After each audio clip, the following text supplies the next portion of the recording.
السلام علیکم، ایمان جہاں میں خوش آمدید۔ ناول راہ ہدایت قسط نمبر 3، جس کی رائٹر ہیں سائرہ سلیم۔ رات کی سیاہی ہر طرف پھیلی تھی، قہر آلود سردی ہر سو پھیلی ہوئی تھی۔ تارکول کی ٹھنڈی سڑک پر ایک گاڑی میں ہنستی مسکراتی فیملی سیالکوٹ سے واپس آ رہی تھی۔ فائق اور عمر پچھلی سیٹ پر بیٹھے تھے، یوسف صاحب اور بانو بیگم اگلی سیٹ پر بیٹھے تھے۔ چلتے چلتے گاڑی یکدم سے رک گئی۔ یوسف صاحب نے بار بار انگیشن میں چابی گھما کر دیکھا، مگر کار اسٹارٹ نہیں ہو رہی تھی۔ وہ کار سے باہر نکلے اور کار کا بورڈ کھول کر اسٹینڈ پر لگایا اور تاریں الٹ پلٹ کر دیکھنے لگے۔ ماما، گاڑی کیوں رک گئی ہے؟ عمر نے سوال کیا۔ بیٹا، آپ کے بابا جان گئے ہیں دیکھنے، انشاءاللہ ٹھیک ہو جائے گی، بانو بیگم نے تسلی بخش جواب دیا۔ گاڑی میں سے اچانک دھواں نکلنا شروع ہو گیا۔ شاید انجن میں کوئی مسئلہ تھا۔ یوسف صاحب ہاتھ جھاڑتے ہوئے گاڑی کے دروازے میں جھکے۔ بیگم، گاڑی خراب ہو گئی ہے اور اسے اب کوئی مکینک ہی ٹھیک کر سکتا ہے۔ اللہ اکبر، اس سنسان سڑک پر مکینک کہاں سے ملے گا؟ بانو بیگم پریشان ہو کر پوچھنے لگی۔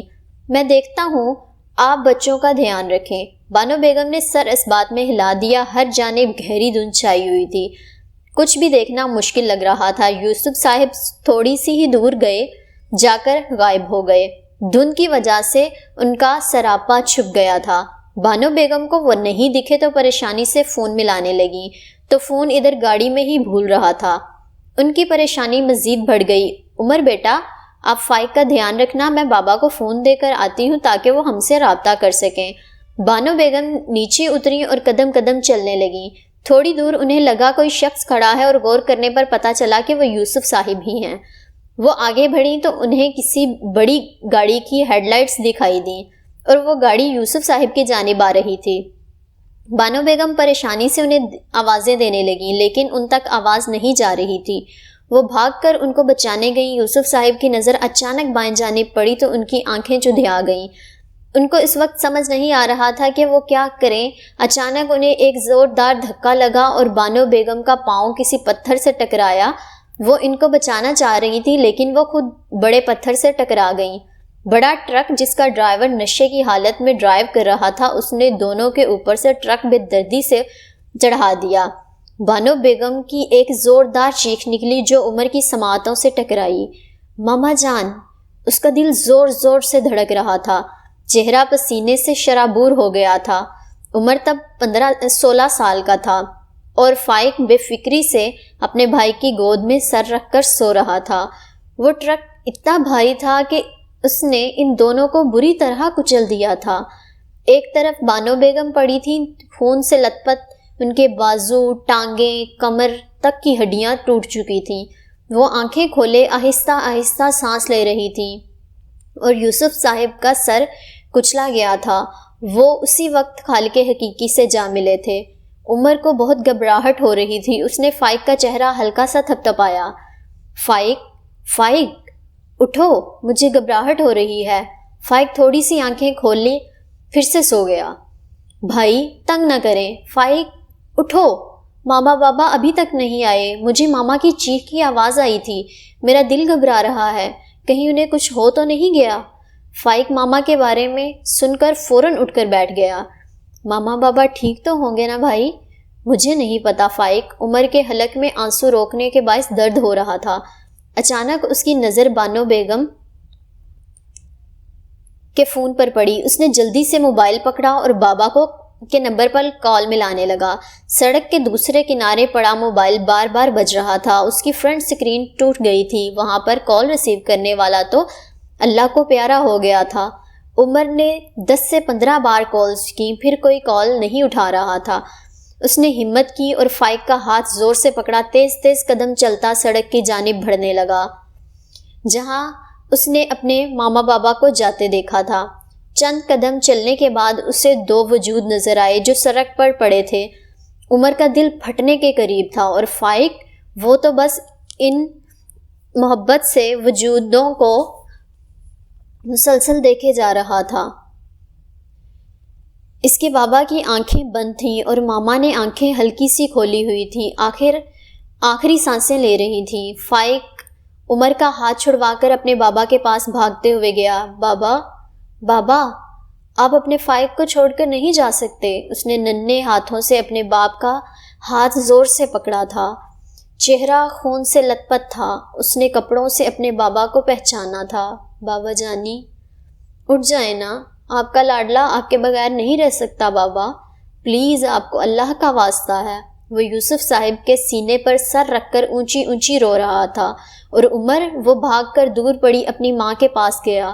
اس کی ماں بھی خون سے لت پت تھی، مگر ان کا وجود اس قہر آلود سردی میں بھی گرم تھا۔ امی جان، عمر نے اپنی ماں کا ہاتھ پکڑ کر بوسہ دیا تھا۔ بانو بیگم نے نیم سی آنکھیں کھولیں تو عمر کا روتا ہوا چہرہ دیکھا۔ ماما جان آپ بالکل ٹھیک ہو جائیں گی، آپ کا عمر آپ کو ابھی ہاسپٹل لے کر جائے گا، آپ بالکل ٹھیک ہو جائیں گی ماما۔ بانو بیگم ہلکا سا مسکراتے ہوئے اپنا ہاتھ عمر کی یخ پڑتے رخساروں پر رکھا جو آنسوؤں کی وجہ سے بھیگ گیا تھا، اور ایک لمبی سانس کھینچتے ہوئے کہا، عمر بیٹا۔ جی ماما۔ عمر نے اپنی ماں کے ہاتھوں کو مضبوطی سے تھاما ہوا تھا۔ میری جان، آپ چھوٹے بھائی کا خیال رکھنا اور اپنے رب کی ہر بات ماننا، اسے کبھی ناراض نہ کرنا بیٹا۔ آپ کی ماما اللہ کے پاس جا رہی ہیں۔ آپ اور اس کے بعد بانو بیگم کی سانسیں بند ہو گئیں۔ ماما جان، عمر نے اپنی ماں کا سر گود میں لیا، پر وہ اللہ کو پیاری ہو چکی تھیں۔ وہ دونوں بھائی اپنے والدین کو لیے اس قہر آلود سردی میں چیختے ہوئے رو رہے تھے۔ دونوں کے کپڑوں پر خون لگ چکا تھا۔ دادی کے گھر چاندنیاں بچھائی گئیں اور ان کے والدین کو کفن پہنا کر باہر صحن میں رکھ دیا گیا۔ فائق روئے جا رہا تھا اپنی ماں کی چارپائی پکڑ کر، عمر سکتے میں تھا، وہ دونوں کو دیکھی جا رہا تھا۔ بار بار اس کے کانوں میں ماما کے الفاظ گونج رہے تھے، جو بھی آتا ان سے ہمدردی کرتا، ان کو گلے لگاتا اور یہی کہتا، سن کر دکھ ہوا، سن کر وہ دکھ کہاں ہوتا ہے جو سہ کر دکھ ہوتا ہے۔ پھر دونوں کی نماز جنازہ ادا کی گئی اور وہ دونوں بھائی ہاتھ پکڑے قبر کے کنارے کھڑے تھے۔ ان کو اب لحد میں اتارا جا رہا تھا۔ فائق بے قابو ہو کر اپنے بابا سے لپٹ گیا۔ عمر اور باقی لوگوں نے اس کو بابا سے دور کیا اور مٹی ڈالنا شروع کر دی۔ دونوں نے اپنے چھوٹے چھوٹے ہاتھوں سے مٹی پکڑ کر ان کے اوپر ڈالی۔ فائق عمر کے گلے لگ کر روئے جا رہا تھا۔ عمر کی بھی ہمت جواب دے گئی اور آنسوؤں کی بوچھاڑ ہو گئی، اور یہی بہتر تھا کہ وہ رو لے، کیونکہ جو آنسو بہہ نہیں پاتا وہ اندر ہی اندر تباہی مچا دیتا ہے۔ حور دائیں طرف کربٹ لیے پرسکون نیند سو رہی تھی کہ اچانک اس کے کانوں میں الارم کی آواز پہنچی۔ وہ اٹھ کر بیٹھ گئی۔ واش روم سے وضو کر کے آئی تو اس کے چہرے پر وضو کی بوندیں ٹپک رہی تھیں جو اسے پاکیزہ بنا رہی تھیں۔ اس نے جائے نماز بچھائی اور نیت باندھ کر کھڑی ہو گئی۔ نماز تہجد ادا کرنے کے بعد جب اس نے قرآن کو عقیدت سے کھولا، سورۃ نور اس کے سامنے آئی۔ جو لوگ بہت بڑا بہتان باندھ لائے ہیں، یہ بھی تم میں سے ہی ایک گروہ ہے۔ تم اسے اپنے لیے برا نہ سمجھو، بلکہ یہ تو تمہارے حق میں بہتر ہے۔ ہاں، ان میں سے ہر ایک شخص پر اتنا گناہ ہے جتنا اس نے کمایا، اور ان میں سے جس نے اس کے بہت بڑے حصے کو انجام دیا، اس کے لیے عذاب بھی بہت بڑا ہے۔ سورہ نور آیت نمبر 11۔ اسے سنتے ہی مومن مردوں اور عورتوں نے اپنے حق میں نیک گمان کیوں نہ کیا اور کیوں نہ کہہ دیا کہ یہ تو کھلم کھلا صریح بہتان ہے۔ سورہ نور آیت نمبر 12۔ وہ آیات کو روانی سے پڑھ رہی تھی۔ وہ روز ہر آیت کو خود سے ریلیٹ کیا کرتی تھی، لیکن آج کچھ سمجھ نہیں آ رہا تھا۔ کیا کچھ برا ہونے والا تھا؟ آج اس کے سامنے بہتان والی آیات کیوں آ رہی تھی؟ اللہ جن سے محبت کرتا ہے ان سے اپنی آیتوں کے ذریعے باتیں کرتا ہے۔ کتنے خاص ہوتے ہیں نا وہ لوگ جن سے اللہ آیتوں کے ذریعے مخاطب ہوتا ہے۔ پھر اگلی آیت کی تلاوت کرنے لگی۔ جب کہ تم اسے اپنی زبانوں سے نقل در نقل کرنے لگے اور اپنے منہ سے وہ بات نکالنے لگے جس کی تمہیں مطلب خبر نہ تھی، گو تم اسے ہلکی بات سمجھتے رہے، لیکن اللہ تعالیٰ کے نزدیک وہ بہت بڑی بات تھی۔ اذانوں کی آواز اس کی سماعت سے ٹکرا رہی تھی۔ اس نے نرمی سے قرآن مجید کو بند کیا، اسے غلاف میں لپیٹا اور نماز فجر ادا کرنے لگی۔ سلام پھیرنے کے بعد ہاتھ دعا کے لیے اٹھائے، دل میں گھبراہٹ سی ہو رہی تھی۔ وہ اللہ سے اپنی حفاظت کی دعائیں مانگتی رہی اور پھر اذکار اور اشراق کی نماز کے بعد وہ معمول کے مطابق یونیفارم پہنے کالج کے لیے تیار ہونے لگی۔ آج اس کا دل بجھا بجھا سا تھا۔ بوجھل قدموں سے وہ ناشتے والی ٹیبل کی جانب بڑھ گئی اور کھانا کھانے لگی۔ رضیہ بیگم چائے لے کر ڈائننگ ٹیبل پر آئیں تو حور کا مرجھایا ہوا چہرہ دیکھ کر پریشان ہو گئیں۔ کیا ہوا میری شہزادی؟ آج آپ کا چہرہ کیوں بجھا بجھا سا ہے؟ حور نے ہلکی سی مسکراہٹ لبوں پر سجائی۔ امی جان، میں خود نہیں جانتی آج دل کیوں بوجھل سا ہو رہا ہے۔ رضیہ بیگم نے اس کے سر پر پیار سے ہاتھ پھیرا۔ میری گڑیا، اگر طبیعت ٹھیک نہیں ہے تو آج کالج سے چھٹی کر لو، کل چلی جانا۔ نہیں امی، میں ٹھیک ہوں، آپ پریشان نہ ہوں، میرے ایگزامز نزدیک ہیں، میں آف نہیں کر سکتی۔ ٹھیک ہے میرے بچے، میرے اللہ میری پیاری بیٹی کو اپنے حفظ و امان میں رکھنا، آمین یا رب العالمین۔ حور نے مسکراتے ہوئے امی کو گلے لگایا اور عبایا پہن کر گھر سے روانہ ہو گئی۔ کالج میں لڑکیوں کی چہل پہل لگی تھی۔ کچھ نے دوپٹے سر پر لیے تھے، کچھ نے گلے میں، کچھ بال کھلے چھوڑ کر کہکے لگاتے ادھر ادھر ٹہل رہی تھیں۔ حور کلاس میں داخل ہوئی، سب کو سلام کرتے ہوئے اپنی سیٹ پر آ کر بیٹھ گئی اور نوٹس نکال کر ٹیسٹ کی دہرائی کرنے لگی۔ آمنہ گیٹ کے اندر داخل ہوئی اور بے چینی سے ادھر ادھر دیکھا۔ پروکٹر دوسری لڑکیوں کے بیگ چیک کر رہی تھی، لیکن آمنہ نظر بچا کر وہاں سے نکل آئی اور سکون کا سانس لیا کہ اس کا بیگ چیک نہیں ہوا۔ واش روم والی سائڈ پر آ گئی، جہاں اکا دکا لڑکیاں شیشے میں کھڑی کوئی لائنر لگا رہی تھی تو کوئی اپنی زلفیں سمیٹ رہی تھی۔ وہ کچھ دیر وہاں رکی اور پھر چلی گئی۔ آمنہ نے پرس سے موبائل نکالا اور نعمان کو کال ملائی۔ دوسری بیل پر کال ریسیو کر لی گئی۔ گڈ مارننگ میری جان، آگے سے نعمان کی شرارتی سی آواز ابھری۔ گڈ مارننگ، تمہارے لیے ایک گڈ نیوز ہے، آمنہ نے لٹ گھماتے ہوئے کہا۔ اب انتظار مت کراؤ، بتا بھی دو، نعمان نے بے چینی سے پوچھا۔ اچھا، میں آج موبائل کالج لے کر آئی ہوں اور آج ہم سارا دن باتیں کریں گے۔ اوہ واو، نعمان کی پرجوش آواز آئی۔ شکر ہے، ورنہ 2 بجے تک انتظار کرنا اتنا مشکل لگتا ہے مجھے۔ کسی نے دیکھا تو نہیں؟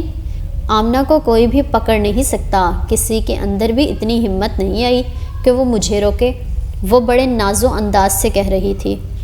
اچھا، ابھی میرا فرسٹ لیکچر ہے، ہم میسیج پر بات کریں گے، اوکے؟ اوکے، میں بھی فریش ہو جاتا ہوں تب تک۔ آمنہ جلدی سے کلاس میں داخل ہو گئی۔ وہ کلاس میں سب سے آخر میں بیٹھی تھی۔ لیکچر شروع ہو چکا تھا اور ابھی تک نور نہیں آئی تھی۔ آمنہ نے بھی گہری سانس لی۔ چلو اچھا ہے، میں آرام سے موبائل استعمال کر لوں گی۔ مس شانزا لیکچر دے رہی تھی کہ نور پھولی ہوئی سانس کے ساتھ کلاس میں داخل ہوئی۔ سوری مس، ڈرائیور نے آج لیٹ کر دیا۔ اٹس اوکے، آگے سے خیال کرنا، کلاس ٹائم پر پہنچنا۔ جی میم، کہتی نور اندر داخل ہوئی تو نظر آمنہ پر پڑی، لیکن وہ سیکنڈ رو میں بیٹھ گئی کیونکہ پہلے ہی وہ لیکچرز کے دوران آئی تھی۔ حور تھرڈ رو میں بیٹھی تھی اور آمنہ 4تھ رو میں۔ مس شانزا لیکچر دے رہی تھی۔ کلاس میں خاموشی پھیلی ہوئی تھی، سب غور سے لیکچر سن رہے تھے۔ آمنہ نے نعمان کو ہائی کا میسج کیا۔ تھوڑی دیر بعد بپ کی آواز آئی تو کلاس کی خاموشی ٹوٹی۔ مس شانزا وائٹ بورڈ پر لکھتے لکھتے رک گئیں۔ اوہ، میں موبائل سائلنٹ پر لگانا بھول گئی، آمنہ نے خود سے سرگوشی کی۔ اسی دوران حور کی پینسل نیچے گر گئی۔ وہ نیچے پکڑنے کے لیے جھکی اور پینسل پکڑ کر سیدھی ہو کر بیٹھ گئی۔ مس شانزا مڑی اور سب کو جانچتی نگاہوں سے دیکھا اور کہا، جس کے پاس بھی موبائل ہے وہ خود ہی بتا دے، ورنہ میں سب کی چیکنگ کروں گی۔ سب لڑکیاں ایک دوسرے کی طرف دیکھ رہی تھیں۔ آمنہ شیطانی مسکراہٹ لیے بہت مطمئن سی بیٹھی تھی، جیسے کسی ہنگامے کو انجوائے کرنے کے لیے بیٹھی ہو۔ مس شانزا نے 2-3 لڑکیوں کو چیکنگ پر لگایا۔ چیکنگ پچھلے قطار سے شروع کی گئی کیونکہ آواز بیک سائڈ سے آئی تھی۔ لڑکی بیگ چیک کرتے کرتے آمنہ کے پاس آئی، لیکن اس کے بیگ میں کتابوں کے سوا کچھ نہ تھا۔ وہ آگے چل دی۔ آمنہ نے سکون کی سانس لی۔ پھر وہ لڑکی باقی لڑکیوں کا بیگ چیک کرتی ہوئی حور کے پاس آئی۔ حور نے اپنا بیگ آرام سے آگے کر دیا کیونکہ اسے پتہ تھا کہ اس کے بیگ میں کچھ بھی نہیں تھا۔ شمائلہ نے بکس الٹ پلٹ کر دیکھا تو نیچے سیاہ رنگ کا چھوٹا سا موبائل۔ اس نے حور کو دیکھا اور پھر بیگ میں پڑے موبائل کو، اور جھٹکے سے موبائل نکالا۔ حور کی آنکھیں حیرت سے پھیل گئیں، ہونٹ خشک پڑ گئے۔ اس نے تو یہ موبائل نہیں رکھا تھا، یہ کہاں سے آ گیا؟ شمائلہ نے موبائل کو مٹھی میں بھر لیا اور مس کے پاس چلی گئی۔ مس شانزے سخت غصے میں آ گئیں۔ حور! غراتی ہوئی آواز میں پکارا۔ حور کے پاؤں تلے سے زمین نکل گئی۔ اس نے کچھ نہیں کیا تھا، یہ کیا ہو رہا تھا؟ اچھا تو تم 7 پردوں میں رہ کر یہ گل کھلاتی ہو، شرم سے ڈوب مرنا چاہیے تمہیں۔ آمنہ نیچے منہ کر کے ہنس رہی تھی۔ جب حور پینسل پکڑنے نیچے جھکی تھی تو آمنہ نے موبائل اس کے بیگ میں ڈال دیا تھا اور نور پیچھے مڑے حور کو بے یقینی سے دیکھ رہی تھی۔ میم، یہ موبائل میرا نہیں ہے، پتہ نہیں کس نے میرے بیگ میں ڈال دیا۔ میرا یقین کریں میم، میں جھوٹ نہیں بول رہی، مجھے تو پہلے ہی تم پر شک تھا کہ جو تم خود کو یوں دین کے لبادے میں چھپا رہی ہو، اندر سے تم اتنی ہی سیاہ کام کر رہی ہوگی۔ ویسے تو نامحرم سے بڑے پردے وردے کرتی ہو، بات کرتے ہوئے گناہ نہیں آتا؟ مس شانزہ اسے طنزیہ انداز میں کہہ رہی تھی۔ حور کی آنکھیں سرخ ہو رہی تھیں، اس پر بہتان لگایا جا رہا تھا اس عمل کا جس سے وہ بہت دور تھی۔ وہ تو آنکھ اٹھا کر بھی نامحرم کو نہیں دیکھتی تھی، اور یوں پوری کلاس میں اس پر بہتان لگایا جا رہا تھا۔ اسے سورۃ نور کی وہ ساری آیات یاد آ رہی تھی جو وہ صبح تلاوت کر کے آئی تھی۔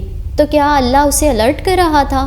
کاش کہ وہ رضیہ بیگم کی بات کے کہنے پر گھر رک جاتی، کاش وہ کالج نہ آتی۔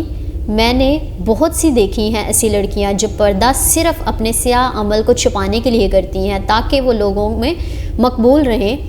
تو تم بھی ویسی ہی ہو حور۔ میم، میں نے کچھ نہیں کیا، میرا یقین کریں میں جھوٹ نہیں بولتی۔ اس کا حلق آنسو روکنے کے سبب درد کر رہا تھا۔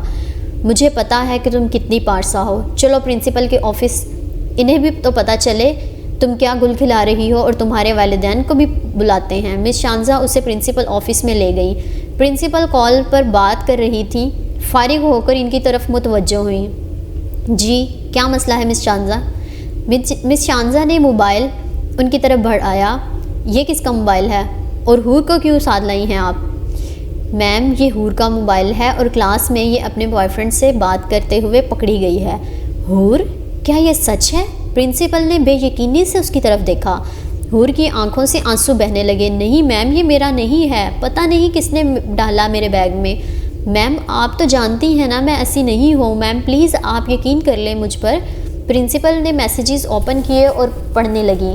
جیسے جیسے پڑھتی گئی ان کی آنکھوں میں غصہ ابھرتا گیا۔ حور دل ہی دل میں دعا کرتی رہی تھی، یا اللہ، حضرت عائشہ صدیقہ پر جب بہتان لگایا گیا تھا تب آپ نے ان کے لیے آیات نازل کی تھی۔ اللہ جی، سب کو میں جھوٹی لگ رہی ہوں، آپ تو جانتے ہیں نا کہ میں نے ایسا نہیں کیا کچھ بھی۔ میں جانتی ہوں میرے لیے آیات نہیں اتریں گی حضرت عائشہ کی طرح، لیکن یہ اللہ، آپ میری مدد تو کر سکتے ہیں نا۔ مجھ پر یہ سب بہتان باندھ رہے ہیں، جو عمل میں نے کیا ہی نہیں مجھ پر اس کا الزام لگایا جا رہا ہے۔ آپ میرے وکیل ہیں اور آپ ہی مجھے کافی ہیں۔ حسبی اللہ و نعم الوکیل۔ وہ تیزی سے ورد کر رہی تھی۔ حور، مجھے ذرا امید نہیں تھی آپ سے۔ اتنی نازیبا چیٹ پڑھ کر مجھے شدید غصہ آ رہا ہے آپ پر۔ پرنسپل انتہائی غصے میں اسے ڈانٹ رہی تھی۔ یہ سکھایا ہے آپ کے والدین نے آپ کو؟ وہ آپ کو یہاں بھروسے کے ساتھ بھیجتے ہیں اور آپ یہ گل کھلا رہی ہیں، ذرا شرم نہیں آئی آپ کو؟ پرنسپل مسلسل ڈانٹ رہی تھی۔ وہ کیا کرے، کدھر جائے؟ اس کی کلاس میں بھی سب خاموش تھے، کسی نے اس کا ساتھ نہیں دیا تھا۔ وہ اس وقت اکیلی تھی، کیوں اس پر اتنی بڑی آزمائش ڈال دی گئی تھی؟ میم، میں سچ کہہ رہی ہوں، یہ موبائل میرا نہیں ہے۔ بس کر جاؤ حور، مجھے تمہارے والدین کو بلانا ہی پڑے گا۔ کیا والدین؟ نہیں میم، میں نے کچھ نہیں کیا، آپ پلیز میرے پیرنٹس کو مت بلائیں۔ پرنسپل نے پاس پڑے ٹیلی فون سے نمبر ملایا اور کان سے لگایا۔ میز پر پڑے فون پر بپ کی آواز آئی۔ پرنسپل نے فون کال سے ہٹایا اور ہٹا کر کریڈل میں رکھا اور موبائل پکڑ کر میسیج اوپن کیا۔ جی جان، کہاں ہو؟ یار، کب سے انتظار کر رہا ہوں، رپلائی کیوں نہیں کر رہی ہو؟ پرنسپل نے کال می لکھا اور سینڈ کر دیا۔ نعمان کالنگ آ رہا تھا۔ میڈم نے گرین بٹن دبایا اور لاؤڈ سپیکر کر دیا۔ آگے سے نعمان کی آواز آئی، آمنہ یار کہاں مصروف ہو جاتی ہو؟ تمہیں پتہ ہے نا کہ تمہارے بغیر مجھ سے نہیں رہا جاتا۔ پرنسپل شاکڈ رہ گئی۔ ہیلو ہیلو، نعمان مسلسل بول رہا تھا۔ آگے سے آواز نہ آنے پر اس نے کال منقطع کر دی۔ حور حیران رہ گئی، تو کیا وہ آمنہ تھی جس نے اس کے بیگ میں موبائل ڈالا تھا؟ وہ کیسے بھول گئی تھی کہ آمنہ اسے ایسے پھنسا سکتی ہے؟ مس شانزا کے تو رنگ ہی اڑ گئے، کیونکہ انہوں نے بلا وجہ حور کو بہت کچھ سنا دیا تھا، وہ بھی بہت بڑے مجمع میں۔ شانزا، آمنہ کو فوراً آفس میں لے کر آؤ۔ مس شانزا جلدی سے کلاس روم کی طرف چل پڑی۔ آمنہ نور کے پاس کھڑی اسے جتا رہی تھی۔ دیکھا، میں نے کہا تھا نا، ملانیاں ایسی ہی ہوتی ہیں، اوپر سے سفید اور اندر سے سیاہ۔ تمہیں بڑی ہمدردی ہوتی تھی نا اس سے، آج دیکھ لیا سب کچھ، کیسے اس نے پردے میں رہتے ہوئے سب کو دھوکہ دیا ہے۔ آمنہ، مس شانزا نے غصے سے پکارا۔ نور سیدھی ہو کر بیٹھ گئی اور آمنہ کا رنگ فک ہو گیا۔ پرنسپل بلا رہی ہیں تمہیں، آفس میں چلو میرے ساتھ۔ آمنہ کا دل دھک دھک کر رہا تھا۔ جب ہم کسی کا برا سوچتے ہیں نا تو وہ پلٹ کر ضرور آتا ہے۔ وہ جو رب ہے نا، انصاف کرنے والا ہے، ایمان والوں کا دوست ہے، کوئی بھی اس کے بندوں کو ذلیل نہیں کر سکتا۔ عزت اور ذلت صرف اسی کے ہاتھ میں ہے۔ کیا ہوا اگر حور اس وقت اکیلی تھی، کوئی کلاس فیلو اس کا ساتھ نہیں دے رہی تھی، کوئی یہ نہیں کہہ رہا تھا کہ یہ صریح بہتان ہے، اس کا اللہ تو تھا نا جو اس کی مدد کر رہا تھا، کیونکہ حضرت عائشہ رضی اللہ تعالیٰ عنہ کا بھی وہی اللہ تھا اور حور کا بھی وہی اللہ تھا۔ آمنہ لڑکھڑاتے قدموں سے اسٹاف روم میں داخل ہوئی۔ پرنسپل اپنی جگہ سے کھڑی ہو گئی اور قریب آ کر ایک زوردار تماچا آمنہ کے منہ پر مارا اور اس کا رخسار سرخ پڑ گیا۔ بے حیا لڑکی، تمہیں ذرا شرم نہیں آئی؟ اپنی سیاہ کاریاں اس معصوم پر ڈالتے؟ میں ابھی اس کے والدین کو یہاں بلا لیتی تو کیا عزت رہ جاتی اس کی اور میری؟ حور آمنہ کو دکھ سے دیکھ رہی تھی اور اس کی آنکھوں سے آنسو ٹوٹ کر گر رہے تھے۔ اس کے اللہ نے اسے بچا لیا تھا۔ میم، یہ حور جھوٹ بول رہی ہے، یہ بہت تیز ہے۔ ایسی لڑکیاں دین کی ڈھال بنا کر ایسے کام کرتی ہیں اور پھر کسی اور پر الزام لگا دیتی ہیں۔ ایک زوردار تماچے نے اس کا دوسرا رخسار بھی سرخ کر دیا۔ بکواس بند کرو، اپنی ایک تو چوری، اوپر سے سینہ زوری۔ تمہارا نام میں آج ہی خارج کرتی ہوں کالج سے۔ آئندہ تم کبھی بھی ادھر قدم نہیں رکھ پاؤ گی، اور جب تک تمہارے والدین آ جاتے ہیں تم آفس سے ایک قدم بھی باہر نہیں نکالو گی۔ آمنہ غصیلی نظروں سے حور کو تک رہی تھی جو اپنے آنسو صاف کر رہی تھی۔ حور بیٹا، میں معذرت کرتی ہوں، میں نے بغیر تحقیق آپ کو اتنا کچھ سنا دیا، پرنسپل نے شرمندہ ہوتے ہوئے کہا۔ It's okay ma'am. حور سے وہاں کھڑا نہیں ہوا جا رہا تھا۔ وہ جلدی سے کلاس میں گئی، بیگ اٹھایا۔ سب لڑکیاں اسے غلط نظروں سے دیکھ رہی تھیں۔ اس نے کسی کو بھی نظر اٹھا کر نہیں دیکھا اور کالج کی مسجد میں چلی گئی۔ اس کے رب نے اسے بچا لیا تھا، اس وقت بچایا جب اسے لگا تھا کہ سب ختم ہو گیا۔ اب سجدہ شکر کرنا تو بنتا تھا نا۔ نور بھی اپنا بیگ اٹھائے اس کے پیچھے گئی۔ راستے میں نور کو کسی لڑکی نے بتایا کہ تمہاری دوست آمنہ آفس میں ہے۔ موبائل اس کا تھا اور اب وہ پکڑی جا چکی ہے اور حور پر اس نے الزام لگایا تھا، وہ بے قصور ہے۔ نور آمنہ کی پرواہ کیے بغیر حور کی جانب چلی گئی۔ نہ جانے کیا چیز تھی جو اسے حور کی طرف دن بدن کھینچتی چلی جا رہی تھی۔ دیکھو نا کتنا پیار آتا ہے اللہ پر جب وہ اپنے پیارے بندوں کو کسی مشکل سے نکالتا ہے، ان کی مدد کرتا ہے اس وقت جب کوئی ان کی مدد نہیں کر سکتا۔ وہ ہمیں ایسی گمراہیوں سے نکالتا ہے جہاں سے ہمیں کوئی اور نہیں نکال سکتا۔ ہر کسی کے ساتھ زندگی میں کبھی نہ کبھی ایسا موڑ ہر کسی پہ ضرور آیا ہوتا ہے جب اسے اللہ تعالیٰ کی ایسی کوئی مدد جو ہے وہ حاصل ہوئی ہوتی ہے۔ آپ لوگوں کے ساتھ بھی ایسا ضرور کچھ نہ کچھ ہوا ہوگا، تو کمنٹ باکس میں کمنٹ ضرور کر کے بتائیے گا کہ اللہ تعالیٰ نے آپ لوگوں کی کس طرح سے کیسے مدد کی۔ ویسے تو یہ ایک جو ہے وہ راز والی بات ہے، اور لیکن جو ہے وہ کسی کا ہو سکتا ہے کہ اس سے ایمان تازہ ہو جائے۔ تو کمنٹ باکس میں کمنٹ ضرور کیجیے گا کہ آج کی قسط جو ہے وہ آپ لوگوں کو کیسی لگی۔ ملتے ہیں نئی قسط کے ساتھ، تب تک کے لیے اللہ حافظ۔ اللہ آپ کا نگہبان رہے، آمین۔